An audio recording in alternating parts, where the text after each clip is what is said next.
June 8, 1967.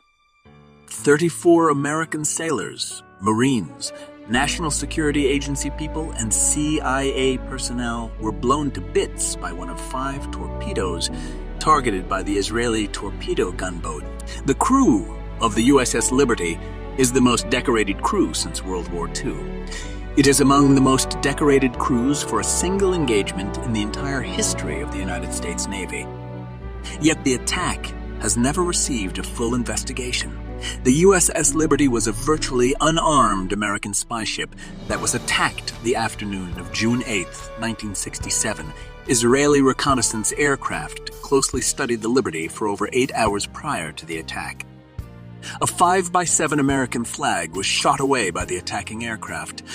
Within minutes, a 7x13 American Holiday Ensign flag was flown during the attack. The Liberty was in international waters and was clearly marked as an American ship. The Israeli attack by combined air and naval forces spanned 2 hours. The air attack alone lasted approximately 25 minutes, consisting of more than 30 sorties by approximately 12 separate planes using cannon and rockets, which left 821 holes in the ship. Napalm was dropped.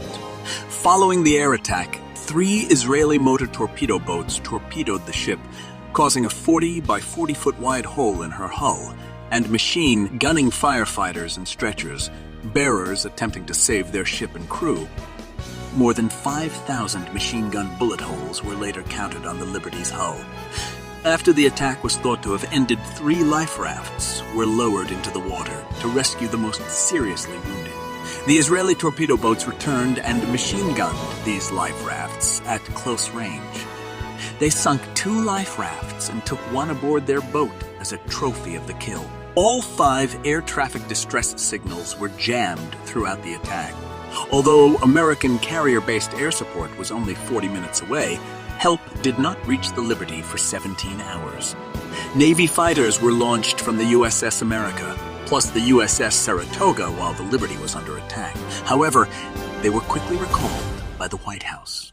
On that horrific day, 34 American sailors were killed and 174 were injured, a casualty rate of 70%. This is among the highest casualty rate ever inflicted upon a U.S. naval vessel. The ship's survivors were told to never speak of this event or threats of court-martial, prison, or worse, was threatened.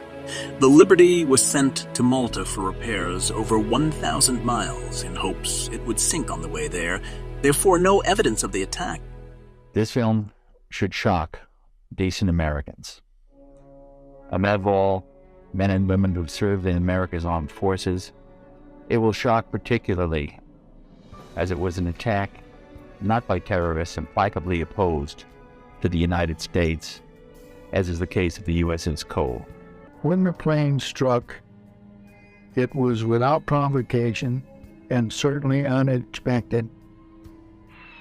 And they seemed to descend on us from all directions at the same time. Those rockets and machine guns tore the ship. It killed men on deck. And we were defenseless. I was outside fighting fires and doing other damage control work throughout the duration of the attack. At the same time, I was able to observe the jets flying overhead, and I also observed the American flag flying from the mast. At no time did that flag hang limp from the mast. I was one of the 2 signalmen on the USS Liberty when the ship was attacked, and my only job during the attack was to make sure that the flag was flying, so every few minutes I would walk up at the signal bridge up at the mast. The initial strike by the planes on the ship commenced at about 5 minutes after 2 in the afternoon, about 8 June. And the attack lasted about 20 minutes. The ship was fired at from port to starboard, starboard to port, stem to stern, and there was not a single compartment above the waterline that did not have one or more direct penetration by a rocket, machine gun, and they also dropped napalm on the bridge with the ship. At 2:35 p.m., Defense Secretary Robert McNamara recalled the 12 Navy fighters that had been sent to our defense by the carrier Saratoga. At that time, no one aboard the Liberty had identified the attacking Israelis. It was 1.5 hours later that our embassy in Israel first told Washington that Israelis had attacked the ship, possibly a U.S. Navy ship. How then did McNamara know to recall the help sent to defend the Liberty? A short time after the air attack had been completed, the 3 torpedo boats approached us from our starboard quarter at high speed and in an apparent torpedo launch attitude. 34 were killed, another 172 were wounded. The care of these people was done by myself with the assistance of 2 corpsmen. The corpsmen did many things of minor surgery, and I just had so much to do, keeping people together, keeping their limbs attached to their body. On the day of the attack, I tried to coordinate communications. The Israelis had taken out all of our transmitting antennas. My RMs, not knowing any better during the strafing runs, were stringing long wires so that we could get an SOS out. And thanks to them, the ones that survived, we did get an SOS out to the USS American. Without George Golden, the ship would have sunk. Had it sunk, I assume when debris washed ashore the next day, it would have been blamed on Egypt. Many, many miracles that day. I shouldn't be here. After watertight integrity had been established and the hatch had been sailed, they reopened it as I floated by. Buddha Schnell, but Schnell went down and pulled me out. I could supposed to be. None of us should be alive. I noticed a very large helicopter with Israeli markings hovering very close to us. I looked in the door of the helicopter, which was open, and I could see a number of Israelis carrying automatic weapons. They had just heard that the 6th Fleet had finally launched aircraft to come to our assistance, and so they just left the scene. Helicopter gunships, I'm sure in my mind, would have picked off survivors with the abandoned ship. They were sent there to finish us off. The aircraft were sent to make us incommunicado so we couldn't send an SOS out. The torpedo boats were sent to sink us, and the helicopters were sent to pick off survivors so there'd be no trace. It was a perfectly executed military operation. If you look at the photographs of the Liberty after the attack, on the first strafing run, they used heat-seeking missiles that took out the tuning section of every transmitting antenna on the ship. In less than 2 seconds, they had taken out all our communication capability. Admiral Thomas Morter is the longest-serving active 4-star admiral in American history. He is the only American admiral to have commanded both the Atlantic and Pacific fleets. He was head of NATO forces, served as Chief of Naval Operations, and Chairman of the Joint Chiefs of Staff for 2 terms. The Navy's chief fighter, the F-14 Tomcat, was named after Admiral Tom Morter. The question is, if the invaders stop the frequencies they jam. So we're in the final stretch. It's coming down to this after years of waiting to take back our government and make America great again. This is it. Whatever you can give. Kamala is a disaster. She won't do what's right. She's not going to do what's right. She hasn't got the ability to do it. It's not going to happen. So whatever you can give, this is it. If you have the money, do it. And if you don't have the money, don't even think about doing it. Live your life and enjoy it. You'll have plenty of time to contribute to campaigns. But if you do have, final stretch, let's do it. We're going to make America great again. Thank you. Or in fact, broadcast by the Egyptian ship. Why did they jam the American frequency. There's no question about the fact that the jamming of the Liberty frequencies was deliberate and was undoubtedly ordered by high authority. The large parts of the casualties were followed by torpedo boats that have been prevented from making those attacks by the aircraft that were on their way to help when they were recalled. Admiral Arleigh Burke was known as Mr. Navy. His long and illustrious career was capped by him becoming the Chief of Naval Operations. The high-tech modern American Navy destroyers were named the Arleigh E. Burke class of destroyer. I don't know yet why we didn't protect that ship. I don't know why the Israelis would take such terrific chances. It must have been something that was very important to them to decide to attack without considering the probability of war. Recuperating from serious throat surgery, the Saratoga skipper, Joe Tully, spoke about the launch and recall of protective aircraft. I had launch ready at that time 12 aircraft, conventionally armed, and I immediately launched them. And to my surprise, the America did not launch. About the same time, a message came from Rear Admiral Larry Geis, who was the Carrier Division commander, and who was not the officer in tactical command, but who was senior to me, who had somehow been given tactical command or assumed it, ordering the strike aircraft to return to Saratoga. And it was the first time that the hot line, the red line between Washington and Moscow, had been activated. And the message from the United States to Chairman Kosygin at the time was, advise General Nasser that the American planes are going to be launched to determine what the status of the Liberty was.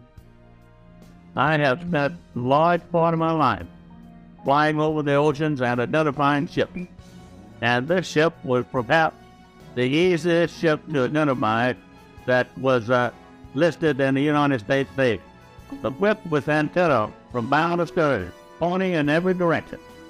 It reminds one of a large, vigorous lobster, and a look that made it extremely easy to recognize. And so I will never buy the idea that the pilots thought this was some other ship. And it appeared from the ferocity of the attack that the intent of the attackers was to sink the ship. Maybe they hoped to have no survivors so that they would not be held accountable for the attack after it occurred. I never myself accepted the Israeli purported explanation. Accidents don't occur through repeated attacks by surface vessels and by aircraft. It obviously was a decision taken pretty high up on the Israeli side because it involved combined forces.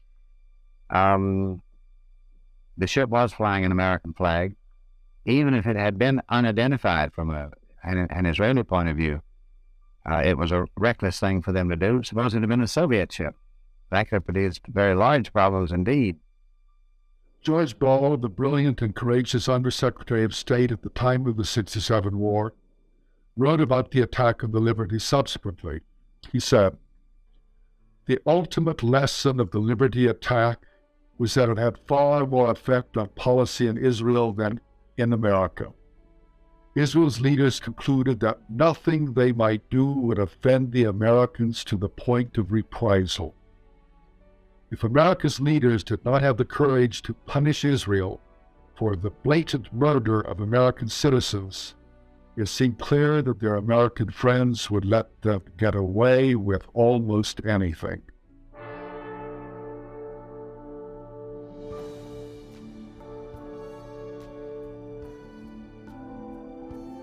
Fleet Tut Popperville would be on escort into Malta. Diver, he rigged a large canvas over the torpedo hull, and it was secured in place using ropes that were passed under the hull and over the main deck. Once the canvas was in place, Liberty could proceed under its own power towards Malta. Once we were in dry dock in Malta, then came the gruesome task of removing the bodies retrieved from the research ships. I was unfortunate enough to draw the first shift as part of our division, which would be used to cut the debris away from the body so they could be researched. First body to come out was almost unrecognizable. Due to being in SOAR for 6 days, the body was almost completely hairless. Fingerprinted the body, put it in a body bag, moved it out of the space. This continued through the night and on into the next day. After 33 days in Malta, the Liberty was repaired, brought the ship back to Melton. Now it was open. Liberty was home. All that will never be over until the truth is. The cover-up began with the report of the casualties. The first word that we get out was before the torpedo attack that we had 9 dead and 75 wounded. This has been the number that has almost invariably appeared in the newspapers as an attempt to minimize the nature of the attack, the ferocity of the attack, the unjustifiable nature of the attack. There was no press campaign very well. Some of this in society for the benefit of American people.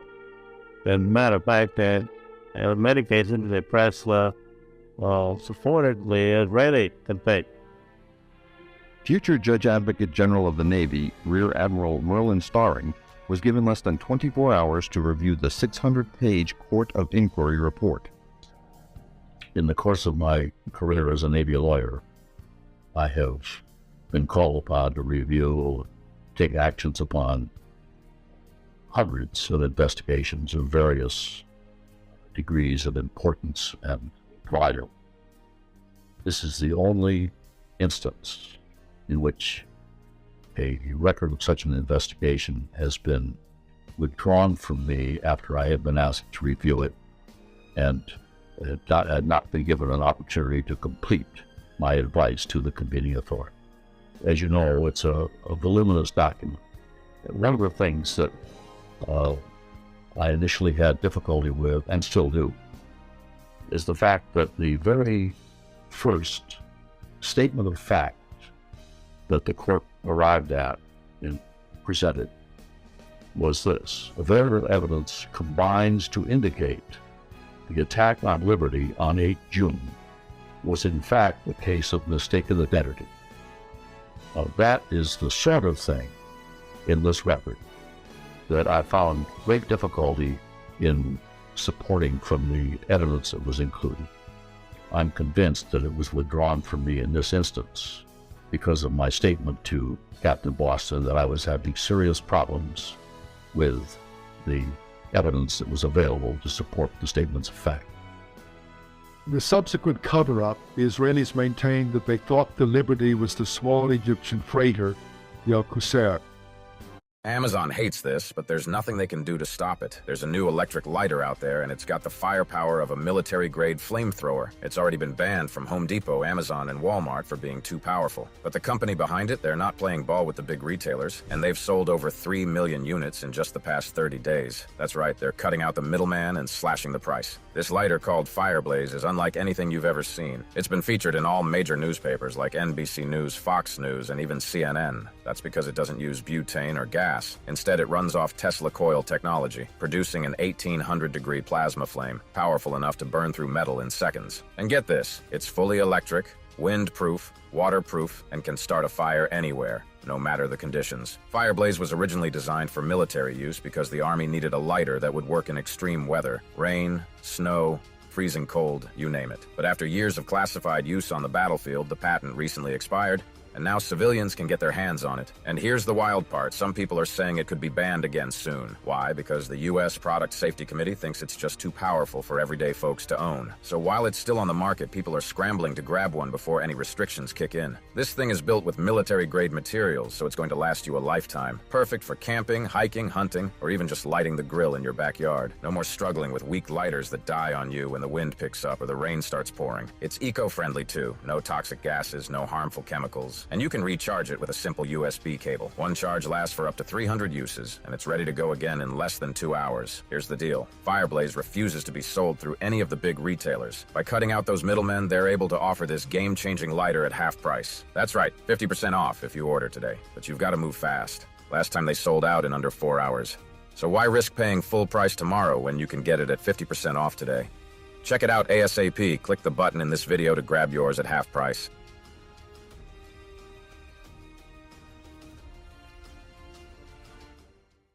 This is not credible. Not only was the Liberty flying a large American flag, but it was 5 times as large as the Alcocer, and its profile was unique. It bore no resemblance whatsoever to the Egyptian ship. Tordella was the deputy director at the time of the attack. Tordella, when he received the copy of the Israeli mistake explanation, wrote across the top of it a Nike whitewash. He didn't believe it at all. And he later wrote another memorandum for the record indicating that he thought that the most likely explanation was that the Israelis attacked the Liberty because they didn't want the Liberty to hear what was going on in the Sinai.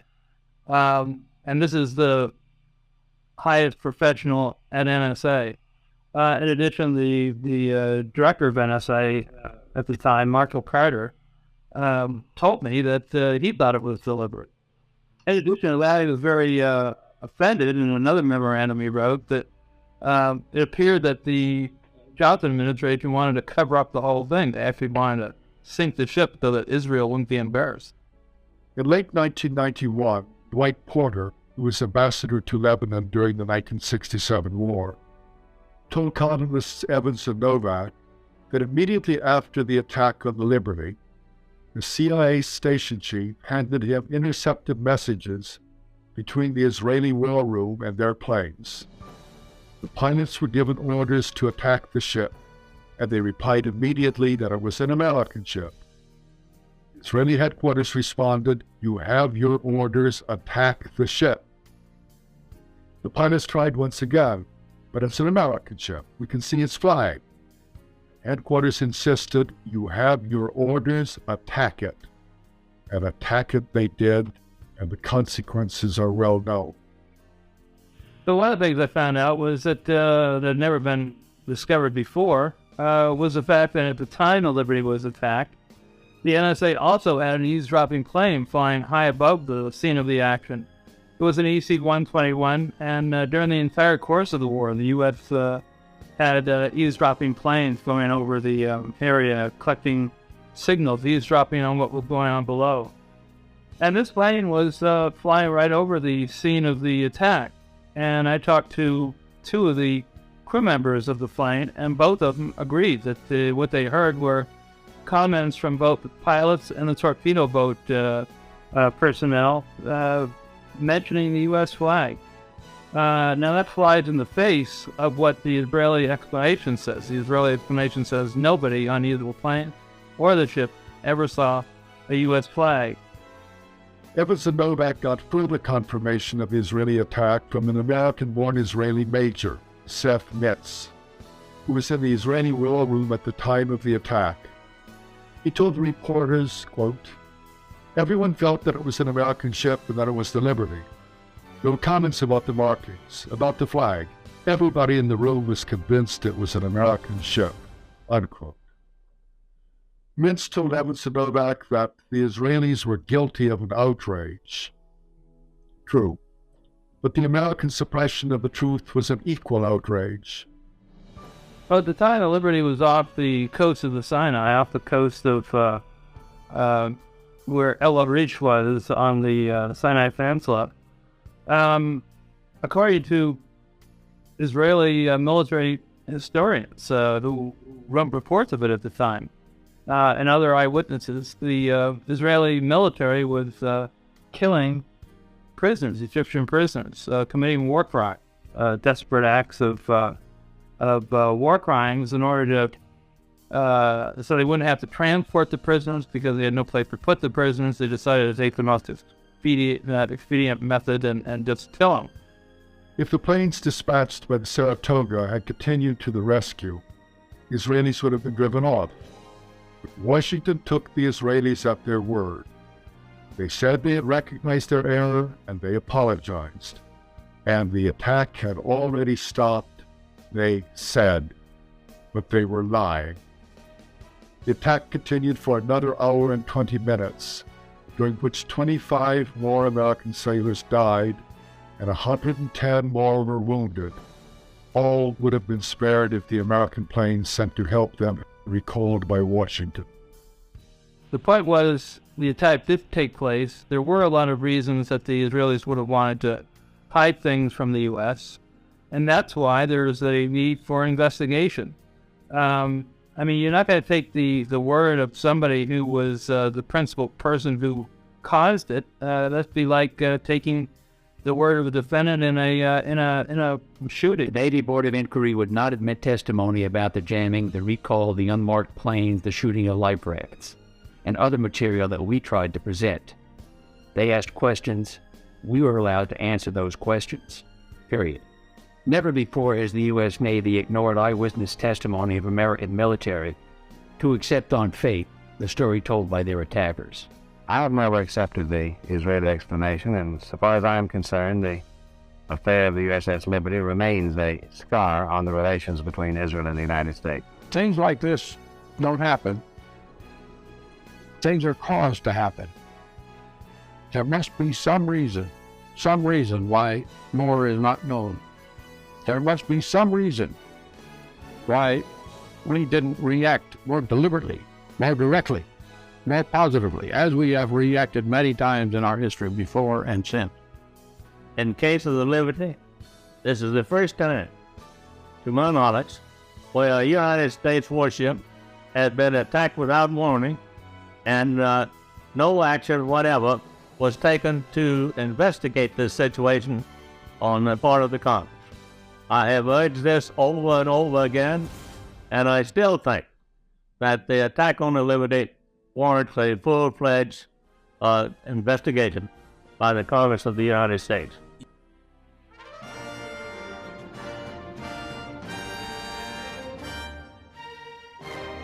USS Liberty survivors have been rebuffed by our own government for 56 years, as well as the Israeli government. Our Congress, all presidents from LBJ to Biden, could care less about the truth. They stand by the lie. It was mistaken identity. Nothing could be farther from the truth. The attack was pre-planned, premeditated. By the Israeli Air Forces and Naval Forces, this savage attack had the blessings of our government to attack our ship and sink it. The cover-up was, and is, firmly in place. The most trusted spies this country has to offer, NSA, CIA spies, and more, don't lie. The USS Liberty survivors had been labeled Nazis, Jew haters, anti-Semitic pigs for telling the truth. The USS Liberty crew didn't kill anybody. Israel did all of the killing, and we get labeled. The survivors' goals are to help save our nation from anything like this happening again. The truth must prevail, or our republic will fall. If our ship would have sunk as planned, the attack would have been blamed on Egypt and Nasser. A nuclear war was prevented by the Liberty not sinking with only minutes to spare. Millions of lives were spared from a nuclear holocaust. The American Legion put Glenn Oliphant in jail. His only crime, along with Ernie Gallo, was wanting a booth to hand out literature about the Liberty at the National Convention. He was charged with assault because he tore up his American Legion card and it landed on a woman. She filed trumped-up charges against him for assault. He spent one night in jail. That's what this nation, supposedly for veterans, does to combat wounded veterans, especially the USS Liberty. We have been banned for life from the American Legion. The USS Liberty is one of the most decorated crews for a single attack in naval history. The medals received were the Medal of Honor, Navy Cross, Silver Stars, Bronze Stars with the V Purple Hearts, Combat Action Ribbon, and the Presidential Unit Citation. The surviving crew will never forget the men that freely gave up their lives for their shipmates and the country that they loved that put a knife in their back. The USS Liberty was betrayed by their own government and attacked by Israel. Not only was this an attack on an American ship, but an attack on America, an attack of war. Many war crimes were committed that day against the United States naval vessel, and Israel has never been held accountable.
God saved our ship. We were just His servants. We continued to be His servants for the truth. That's why He spared us.